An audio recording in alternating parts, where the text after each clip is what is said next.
अब दोस्तों अमेरिका में एक कोर्ट है जिसका नाम है US court of international trade. ये बड़ा पावरफुल बॉडी है, US court of international trade. 25 US states ने ट्रंप को सू कर दिया। दोस्तों 50 स्टेट हैं यूनाइटेड स्टेट्स ऑफ अमेरिका में, 50 में से 25 स्टेट्स ने लीगल एक्शन ले लिया और कोर्ट में जाकर ट्रंप के खिलाफ केस कर दिया। देखिए ना, डोनाल्ड ट्रंप ने टैरिफ लगाए। यूएस की सुप्रीम कोर्ट ने बोला कि भाई आपका अधिकार ही नहीं है, आप किस मूड में आके कर रहे हैं सब, आपका अधिकार ही नहीं है, अधिकार यूएस कांग्रेस का है, प्रेसिडेंट का अधिकार है ही नहीं। टैरिफ बढ़ाओ, टैरिफ घटाओ, लिबरेशन डे ये कर दूंगा, इसके ऊपर ये, इसका कम करो, इसका ज्यादा। भाई आप हो कौन?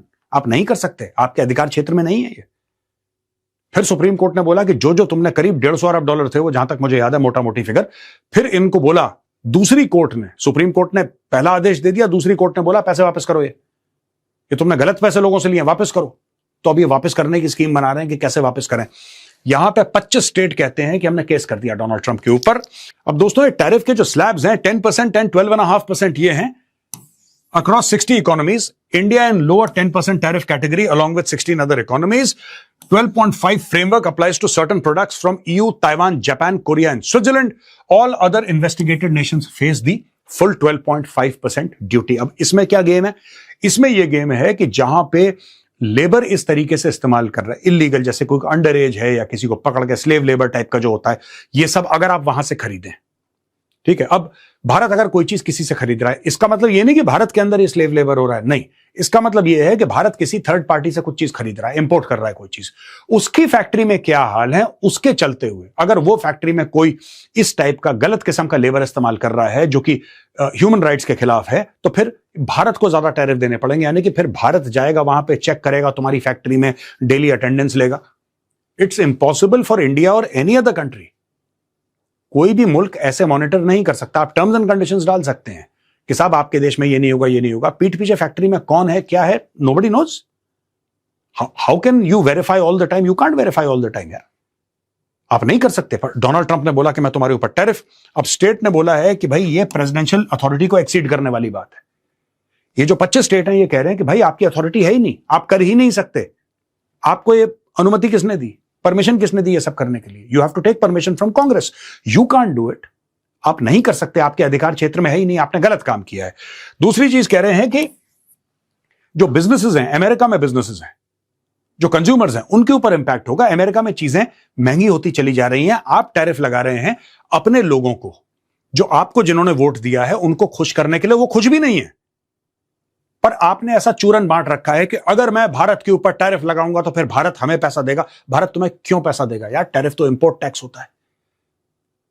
भारत अगर ये पेन बना के अमेरिका को देता है, ये पेन का दाम है $10, इसके ऊपर अगर यूएस 50% टैरिफ लगाता है तो भारत तो $10 में ही बेच रहा है, भारत तो $10 में ही बेच रहा है, राइट?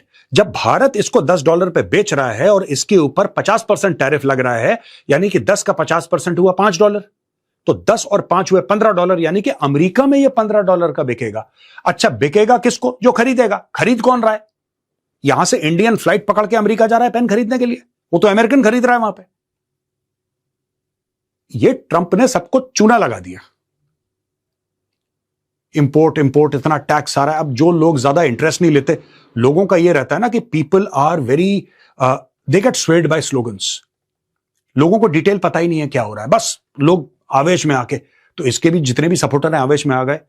अब जब पता लगा कि लोगों के फार्म बंद हो गए हैं, ये हो गया, कई सारी चीजें, चाइना ने बोला सोयाबीन नहीं खरीदेंगे, तब वहां पे बिल्कुल जब हलक तक बात आ गई, तब लोगों ने बोला कि नहीं यार ट्रंप तो गलत काम कर रहा है। यही चीज ये लोग कह रहे हैं ना, impact on businesses and consumers and supply chain. आप तो मार दोगे हमें। और यहां पे दोस्तों बात हो रही है, case could reshape presidential power on trade and tariffs. Clear cut बात होनी चाहिए, कोर्ट की रूलिंग आनी चाहिए। ऐसा लोग कह रहे हैं कि भाई आपका जो अधिकार है ही नहीं, आप उसमें पढ़ क्यों रहे हैं? आपने पूरी इकोनॉमी तबाह कर दी। अभी डोनाल्ड ट्रंप देखिए ना, हमने शुरू बात करी ईरान से। डोनाल्ड ट्रंप को प्रेशर, डोनाल्ड ट्रंप कहीं पे भी सक्सेसफुल नहीं हो पा रहा है। सिर्फ वो उसने वेनेजुएला का जो मडूरो है उसको उठा के ले गया, तो उसका बड़ा गाना गा रहा है डोनाल्ड ट्रंप की, देखो एक को मैंने उठा लिया, एक को मैंने उठा लिया। उसके अलावा डोनाल्ड ट्रंप हर जगह फेलियर रहा है। कनाडा को कहता है 51st स्टेट बनाऊंगा, बना पाया नहीं। डेनमार्क ले लूंगा, ले पाया नहीं। टैरिफ लगा दूंगा, लगा पाया नहीं। ईरान को हरा दूंगा, नस्तनाबूद कर दूंगा, ईरान की हस्ती मिटा दूंगा, कर पाया नहीं। हॉर्मूज खुलवा दूंगा, अभी तक बंद है। तो ही इज फेलिंग एवरीवेयर। और ये चीजें जो हैं ये डोनाल्ड ट्रंप को और ज्यादा डेस्परेट करती हैं। It's pushing him in a corner, he does not know what to do. अब डोनाल्ड ट्रंप को समझ में नहीं आ रहा कि भाई मैं करूं तो करूं क्या। अब दोस्तों, जो पूरा का पूरा गाजा पीस बोर्ड बना था, डोनाल्ड ट्रंप का जो पेट प्रोजेक्ट है, बोला कि नहीं साहब इतने इतने लोग आ गए हैं, ये देश हैं, यहां पे फोर्सेस देंगे, इतना पैलेस्टीनियन पुलिस फोर्स बनेगी। हमने कवर करा था कुछ दिन पहले, इजराइल ने मना कर दिया। इजराइल कह रहा है कि हां, अच्छा ये जो मैप है ये गजा का है, ये खान यूनिस है, ये रफा है और गजा सिटी, नॉर्थ गजा। तो ये जो पीली पट्टी है ये वो जगह है जो कि इजराइल ने कैप्चर कर ली है गजा के अंदर। मैं आपको पहले बता दूं इतिहास, 2005 में इजराइल ने गाजा छोड़ दिया। इजराइल का कब्जा गाजा में था, इजराइल ने 2005 में गाजा छोड़ दिया था। गाजा में इलेक्शन हुए, वहां पे हमास आया, फिर हमास ने अटैक करा, फिर इजराइल घुस गया। बाकी आपको पता है 7 अक्टूबर को क्या हुआ, मैं आपको नहीं बताऊंगा, you know very well, right. अब इजराइल घुस गया है, पूरी की पूरी जो पीली पट्टी है ये इजराइल के अंडर है। डोनाल्ड ट्रंप चाहता है कि इजराइल यहां से हट जाए। इजराइली कहता है पहले हमास को बोलो कि अपने हथियार डाले, क्योंकि आपने बोला हट जाओ, हम हट गए। आपने बोला हट जाओ, हम हट गए।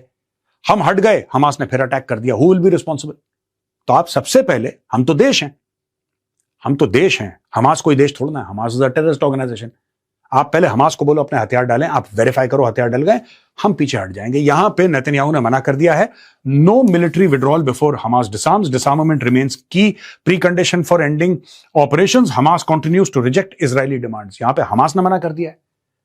अब डोनाल्ड ट्रंप की ना इजराइल सुन रहा है ना हमास सुन रहा है, क्योंकि जो इन्होंने शर्म अल शेख में बहुत बड़ा, जहां पे वो बिल्कुल अर्दली की तरह वो सलूट नहीं मार रहा था शहबाज शरीफ, याद है आपको? सर सर सर आपने लड़ाई रोक ली सर, वरना करोड़ों लोग मर जाते। वो जब ड्रामा कर रहा था शहबाज शरीफ, ये शर्म अल शेख इज इन इजिप्ट में प्लेटफॉर्म पे खड़े हुए थे डोनाल्ड ट्रंप और दंदनाते फिर रहे थे। तब भी मैंने बोला था, मेरा पुराना वीडियो को आप देख लेना, ये फेल हो जाएगा, मैंने तब बोल दिया था। और फेल क्यों होगा?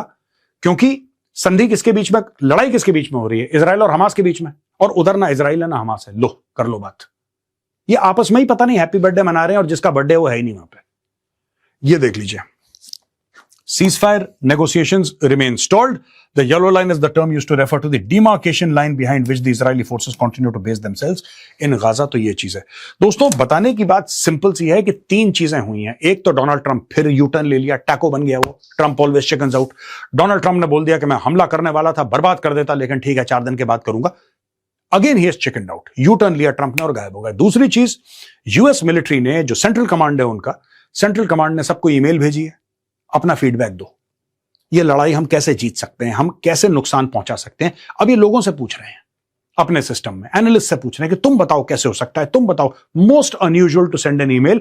ये अगर बातें होती हैं, ये बंद दरवाजों के पीछे होती हैं, मीडिया को पता लग गया, शर्म की बात है। और तीसरी चीज जो सबसे बड़ी बात है यहां पे, इजराइल ने भी इनको थैंक यू बोल दिया। और इसके पहले हमने बात करी थी कि 25 यूएस स्टेट्स ने बोल दिया है कि डोनाल्ड ट्रंप के ऊपर केस करने के बाद बोला है कि ये तुम्हारा पूरा मामला इलीगल है, तुम्हें तो हक है ही नहीं ये सब करने का, तुम क्या टैरिफ खेल रहे हो यहां पे। तो दोस्तों, Donald Trump is caught between a rock and a hard place, जैसे कहते हैं ना, मुहावरा है, to be caught between a rock and a hard place. उसके ही is running out of options. और नवंबर, अभी हम अगस्त में आ गए, उसके पास क्लियर 2-2.5 महीने हैं।